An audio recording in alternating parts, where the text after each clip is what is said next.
اس کے سر پر 2 سینگ باہر کو نکلے تھے۔ اس نے آرتی سے کسی اجنبی زبان میں کچھ پوچھا۔ یہ زبان ایسی تھی جیسے کوئی سانپ رک رک کر پھنکار رہا ہو۔ آرتی نے اسی زبان میں کچھ جواب دیا۔ جواب سن کر ڈراؤنی مخلوق ایک طرف ہٹ کر دیوار میں غائب ہو گئی۔ آرتی جمشید کو لے کر آگے چل پڑی۔ جمشید نے اس قسم کی مخلوق پہلے کبھی نہیں دیکھی تھی۔ وہ آرتی سے پوچھنا چاہتا تھا کہ یہ مخلوق کون تھی اور اس نے کیا پوچھا تھا، مگر وہ خاموش رہا۔ آرتی نے اسے خاموش رہنے کی ہدایت کی تھی۔ جمشید نے دیکھا کہ وہ ایک بہت بڑی غار میں سے گزر رہے ہیں۔ ان کے گرد گرد اندھیرا تھا، مگر ان اندھیروں میں زرد اور سرخ روشنیاں ایسے چمک جاتی جیسے دور گہرے بادلوں میں بجلیاں چمک رہی ہوں۔ چند قدم کے فاصلے کے چلنے کے بعد جمشید کو کچھ آوازیں سنائی تھیں۔ یہ بڑی دردناک آوازیں تھیں اور جیسے زمین کے نیچے سے آ رہی تھیں۔ چلتے چلتے غار ایک چھوٹے سے میدان میں بدل گیا۔ اس میدان میں جگہ جگہ نوکیلے پتھر زمین کے نیچے سے نکلے ہوئے تھے۔ جمشید نے دیکھا کہ ایک انسان جس کے جسم پر کوئی لباس نہیں تھا، ایک پتھر کی نوک میں پیٹ کے بل اوندا پڑا ہے۔ پتھر کی نوک اس کے پیٹ میں گھس کر کمر میں سے باہر نکلی ہے۔ وہ درد کی شدت سے ہاتھ پاؤں مارتے ہوئے بلبلا رہا اور کچھ کہہ رہا ہے۔ اس کی زبان جمشید کی سمجھ سے باہر تھی، مگر اس کے لفظوں کا مفہوم جمشید کے ذہن میں اپنے آپ اترتا جا رہا تھا، اور وہ بد نصیب شخص رو رو کر کہہ رہا تھا، میں نے یتیموں اور بیواؤں کا حق انہیں نہ دیا اور خود کھا گیا، مجھے میرے گناہ کی سزا مل رہی ہے۔ سن لو لوگوں، یتیموں اور بیواؤں کا حق نہ مارنا، میری حالت سے عبرت حاصل کرو۔ آرتی سر جھکائے خاموش قدم اٹھاتی چلی جا رہی تھی۔ جمشید اس کے ساتھ یہ عبرت انگیز منظر دیکھ کر رکا نہیں، آگے چل دیا۔ ایک جگہ کیا دیکھتا ہے کہ ایک آدمی کا نچلا دھڑ زمین میں دھنسا ہوا ہے۔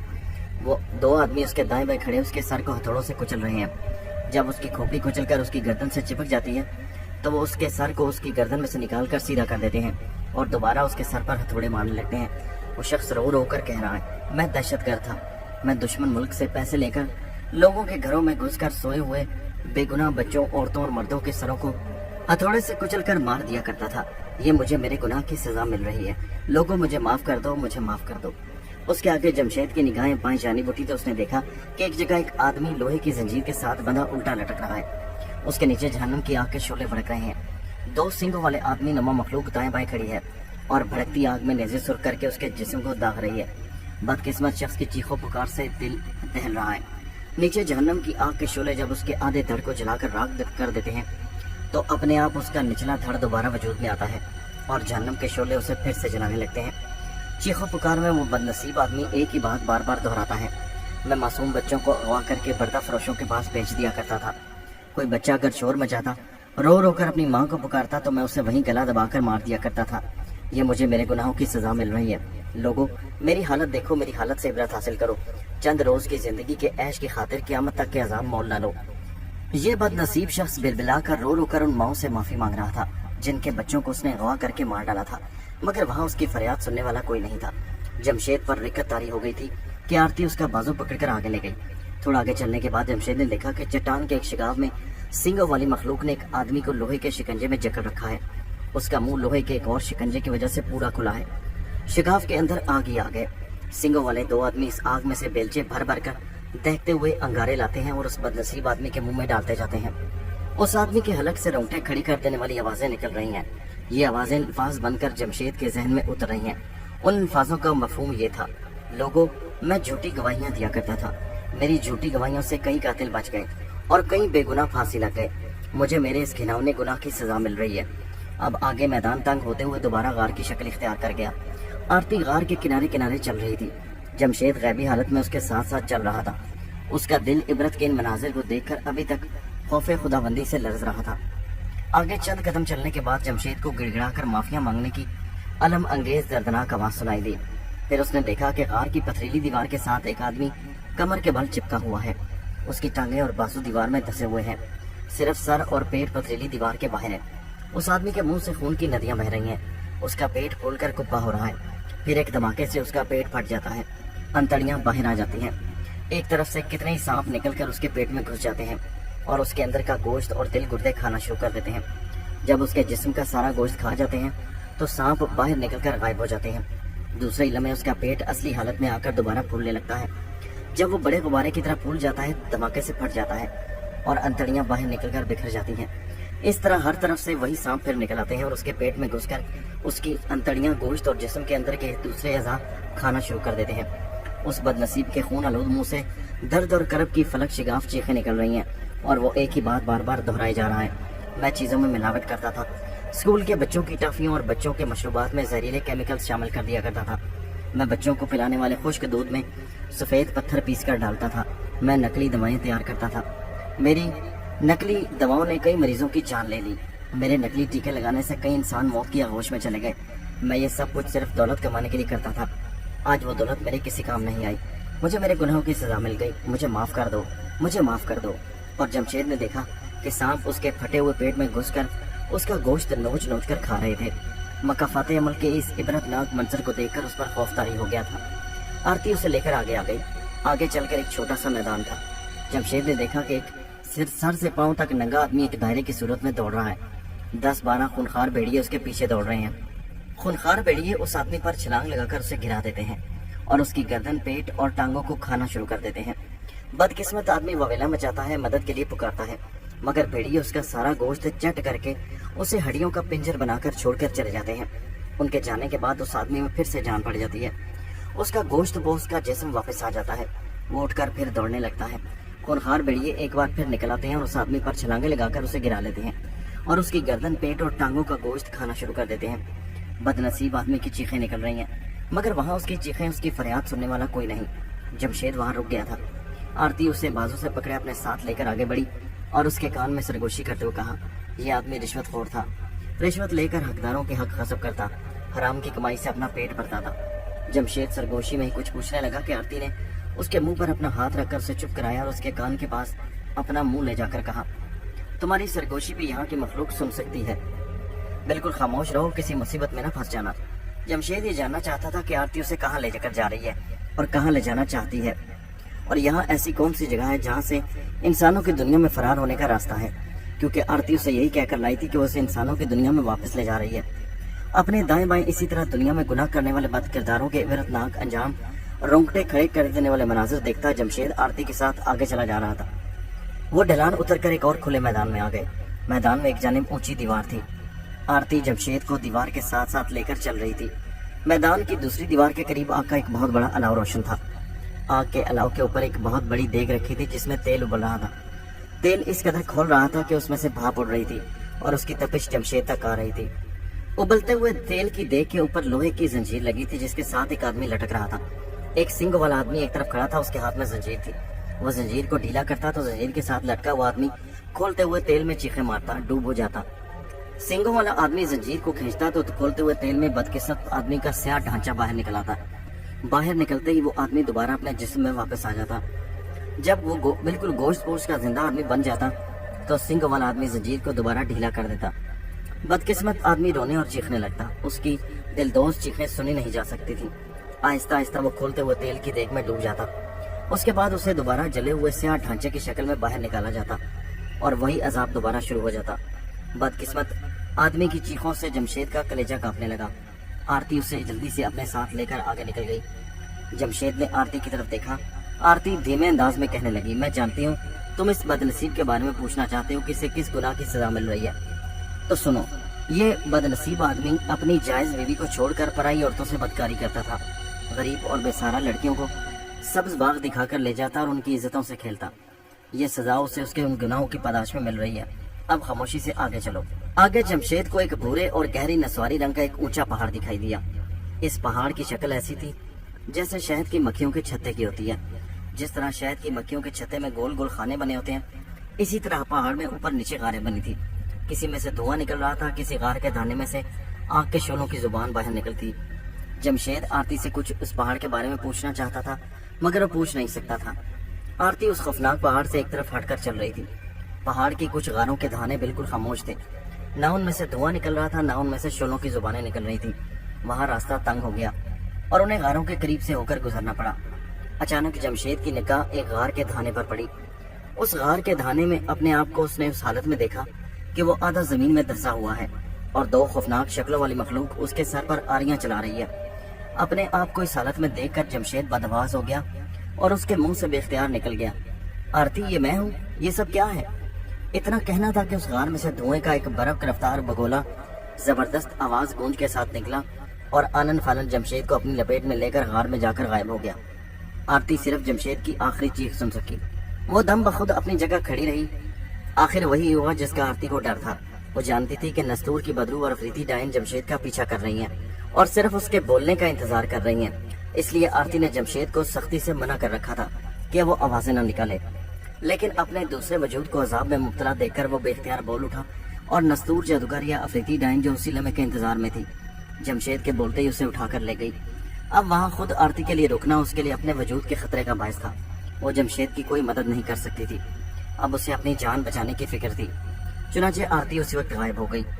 جمشید کو جس وقت دھوئیں کے مرغولے نے اپنے اندر لپیٹا تو وہ غیبی حالت میں تھا، لیکن وہ اپنے ہوش و حواس میں تھا۔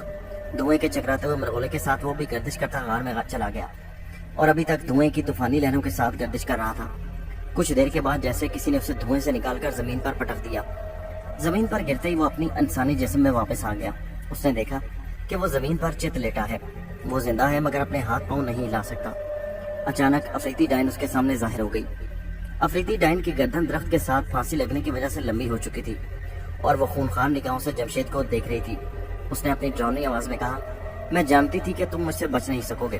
افریقی ڈائن کا کوئی دشمن اس کے انتقام کی آگ سے نہیں بچ سکتا، تو بھی زندہ نہیں بچے گا۔ افریقی ڈائن نے غصے سے پھنکارتے ہوئے جمشید کی طرف اپنے ہاتھ کا اشارہ کیا۔ اس کے نوکیلے ناخنوں میں سے بجلی کی کڑک کے ساتھ تیز لہریں نکل کر جمشید کے جسم پر پڑیں اور وہ زمین میں دھنسنے لگا۔ اسے لمبی گردن میں وہ رسی ابھی تک لٹک رہی تھی جس سے اسے پھانسی دی گئی تھی، اور پھانسی صرف اسے اس لیے دی گئی کہ جمشید نے اس کا چلہ پورا نہیں کیا اور چلہ الٹ ہو گیا۔ وہ آہستہ آہستہ زمین کے اندر چلا گیا اور اسے نکلنے کے بعد زمین اوپر سے برابر ہو گئی۔ جمشید کا سانس چل رہا تھا، اس نے آنکھیں بند کر لیں۔ اسے اپنے جسم پر چاروں طرف سے اور اوپر کی طرف سے زمین کا دباؤ محسوس ہوا اور ابھی تک زمین میں دھستا چلا جا رہا تھا۔ پھر اچانک گر پڑا، جیسے چھت سے نیچے گر پڑا ہو۔ اس نے آنکھیں کھول کر دیکھا کہ وہ ایک تنگ سرنگ میں پڑا ہے جو چاروں طرف سے گول ہے۔ اس کے جسم کی طاقت واپس آ گئی، وہ اٹھ کر بیٹھ گیا۔